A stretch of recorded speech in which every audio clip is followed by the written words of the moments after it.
Hey guys, welcome back. It's Ripe again, back with more Entitled People stories. In this story, a ridiculous police officer arrests me for supposedly skipping school and drags me to a nearby school. He did not believe that I am actually an adult. Here is what happened. Hey Reddit, my name is Dylan and I've always been accused of having a baby face. At first you might think that a youthful appearance would be a blessing, but I can honestly say that it has been nothing but a curse. Going through college, all the guys would constantly dig into me about it. I'm in my 30s and I get ID'd everywhere for everything. I avoid buying energy drinks now because of it. The worst thing to happen to me because of my youthful appearance happened not too long ago. So I have a daughter who has just started primary school, and to get to primary school we have to go past a secondary school. I think in America they would call it a high school. And by the way, Ripe stars, I think this story actually took place in the United Kingdom. Anyway, it had not been long since the start of the new term, so all the parents were still getting to know each other, and to be honest, I was more concerned in making sure my daughter was settling in fine and making friends. Now, other dads who drop off their children will get this, but the school run is very much a mother-centric activity. I will often find myself standing alone in the playground while all the moms have already formed their little natter circles. I've tried to engage a few times, and while they do reciprocate the odd word, the moms are quick to forgetting you're there. To avoid these awkward social interactions, I will often bring my daughter in a little later so that she can be straight in and I can be straight off back home to work. One other thing that should be noted about taking a young child to school is the morning routines can get very wild and crazy, especially if the socks don't sit just right and you are left waiting for this little clone of yourself to find some socks that are comfy enough. More than once I've left the house with my child tucked under my arm while she is demanding I put her down so she can sort the velcro on her shoes. One of these such mornings, we managed to make it to school right before they were about to close the gate. The tantrum of earlier completely forgotten, and 12 rounds deep into I Spy. The teacher was very understanding, as they always are. I don't envy their choice in careers, but I do envy their bottomless patience. So I watch my daughter skip merrily into class, completely oblivious to the chaos she causes everywhere she goes, and I go to work. As I said before, to get home I have to go past the secondary school that is pretty close by, and here in England we take truancy very seriously, so it's not uncommon to see the odd police community support officer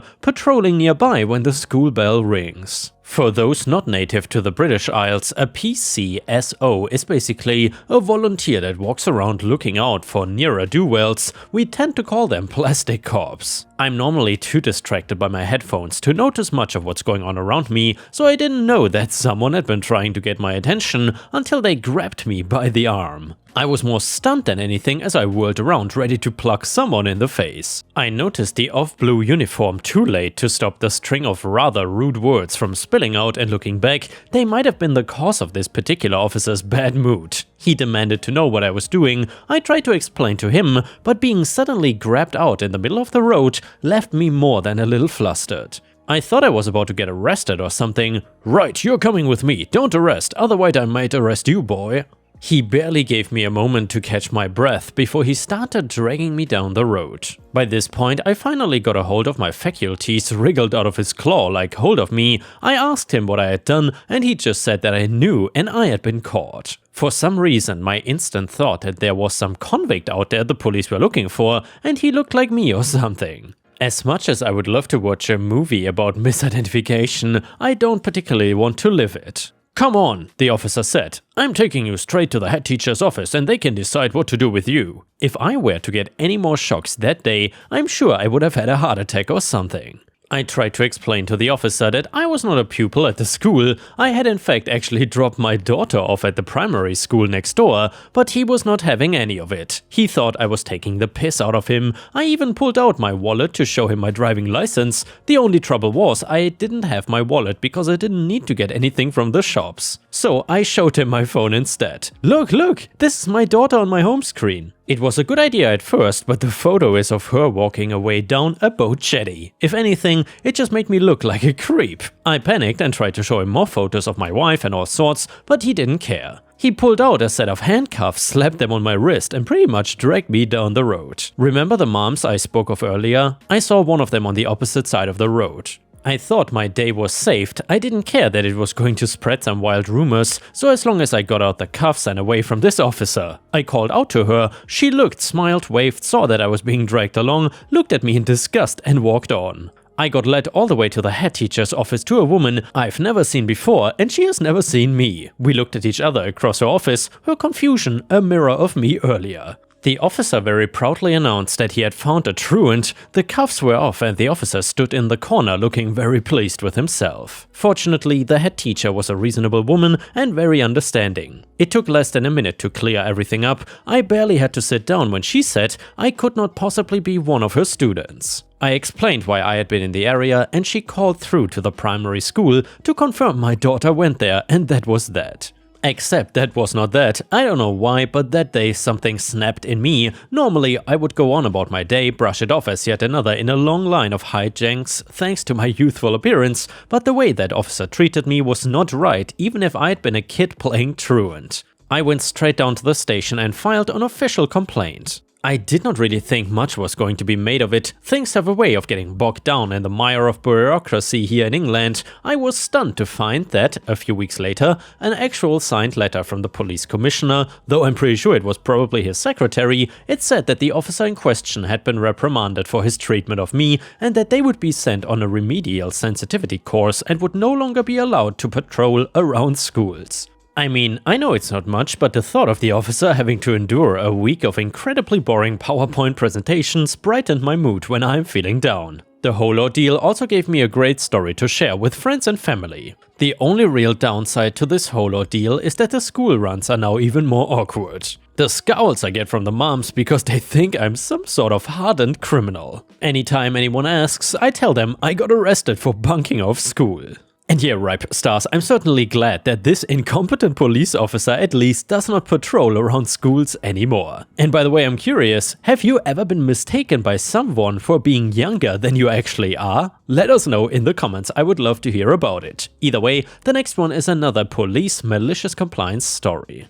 I worked as a dispatcher for a small town police department out west. There was always a bit of a struggle with our patrol sergeant, who looked down his nose at dispatch, always trying to micromanage our department and bully our dispatch sergeant. Well, one day he discovered that dispatchers were handling small routine matters such as answering questions from the public and handling other minor issues that didn't require a police response. He was outraged.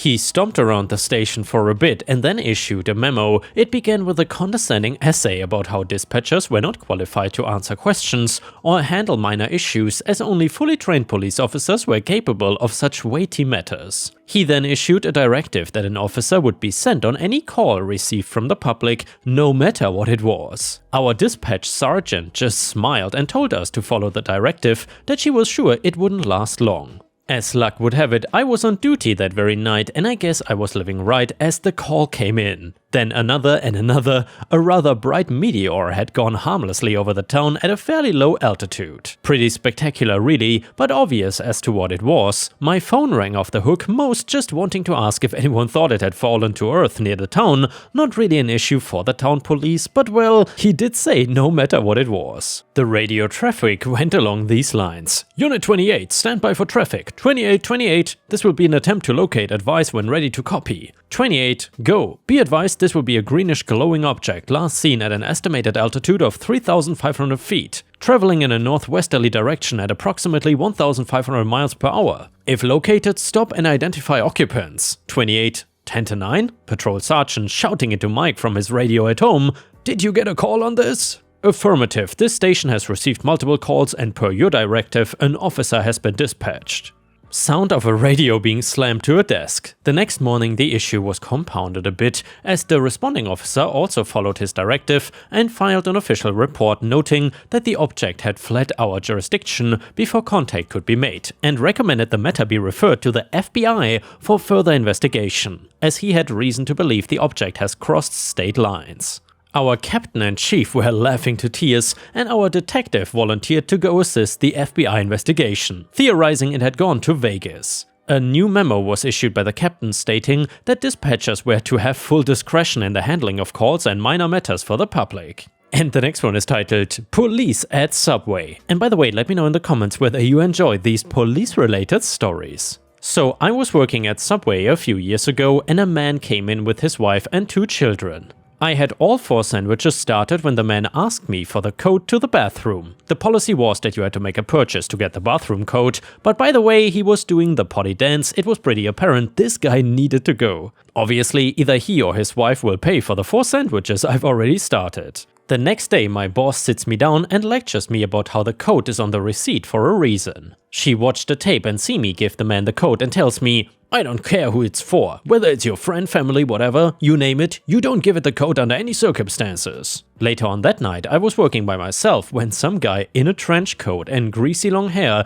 came in the side door and said, "Hey man, somebody got seriously effed up outside." A long line of customers waited for me while I suddenly grabbed the bread knife, sharp AF, and went around to check. It was not the best part of town, so you never know with people. Anyway, as Trenchcoat Man stated, someone was seriously effed up outside, his face was all bloody, and he was just a mess. I called 911 and went back to making sandwiches. Sometime later, a few cop cars and an ambulance showed up. They were doing their business outside and then one of the officers comes in and asks for the bathroom code. Like 6 hours earlier, my boss told me to not give it under any circumstances without a purchase. I laughed a little and told him what I told all the other customers.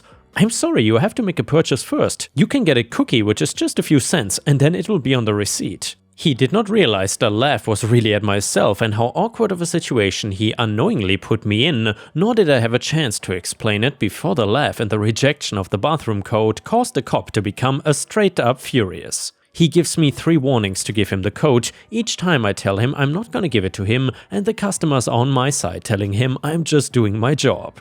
After his 3rd warning, he shook his head and muttered, "I cannot believe you're interfering with an ongoing investigation," and he used a walkie on his shoulder to get some information. About 5 minutes later, one of the cops handed me a phone. I answered and my manager said, "Are you serious?" Long story short, the cop got the bathroom code and a free bag of chips. And the next one is titled Google Revenge. So I got a cousin who is called Mac, whose picture is next to the word self-righteous in the dictionary. He is not alone in my extended family. If there is a gene for self-righteousness and pestering other people about their lives, most of my relatives have it once. Thankfully, a few blessed relatives don't have it at all. Mac, though, definitely has both of those self-righteous gene alleles. This guy is even a pastor. Apologies to any pastors, but you probably know the kind of guy I mean. Backstory, which may interest some of you, but likely not too many. Mac grinds my gears, and though it is not directly relevant to what he did to inspire my petty revenge, readers may be more satisfied with what happens to him if they know a couple of other things about him. So, Mac has made it his personal mission to make sure everyone around him is on the straight and narrow path. While admirable, he has managed to implement good intentions in the most bizarre, ineffective ways possible. His young son with his wife Tiffany is not allowed to interact with my dad because my dad is divorced. My dad is also a great person and an interesting guy to be around, but that does not matter because apparently divorce is a nasty communicable disease. Mac also believes that demons are constantly tempting us and any deviation from said straight and narrow path is due to their influence. Now, this by itself is alright. We all got our weird beliefs, but he did try to exorcise my other cousin once.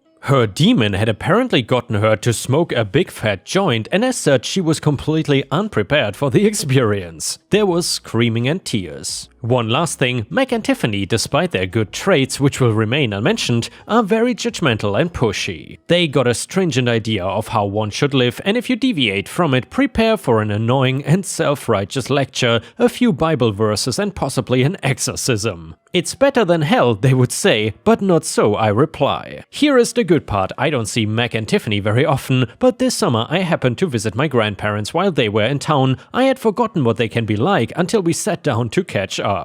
They asked me about grad school and my boyfriend of 6 years. My answer seemed to confuse them in some way. It quickly became apparent that they were leading the conversation in a particular direction. First they wanted to know why we were not married and if we were living together, in sin presumably. I parried. They asked why I was in grad school. It was gonna take so long and there are enough scientists anyway, why not just marry and settle down now? I evaded. They asked me when I was planning to have children. Sensing danger, I changed the subject immediately. You see, I'm one of these oddballs who is not interested in having children. To each their own, I say, but not for me. As you might imagine though, I was not about to tell them that without a fight. And of course, they gave me a fight. You have to get started soon. You know your eggs start dying when you're like 25. It's so sad when a young woman doesn't have children. She doesn't know what she's missing. God told us to go forth and multiply. You know it's your duty to him, don't you? Their words had some sort of effect on me. I'm not sure what it was, but I momentarily lost my senses.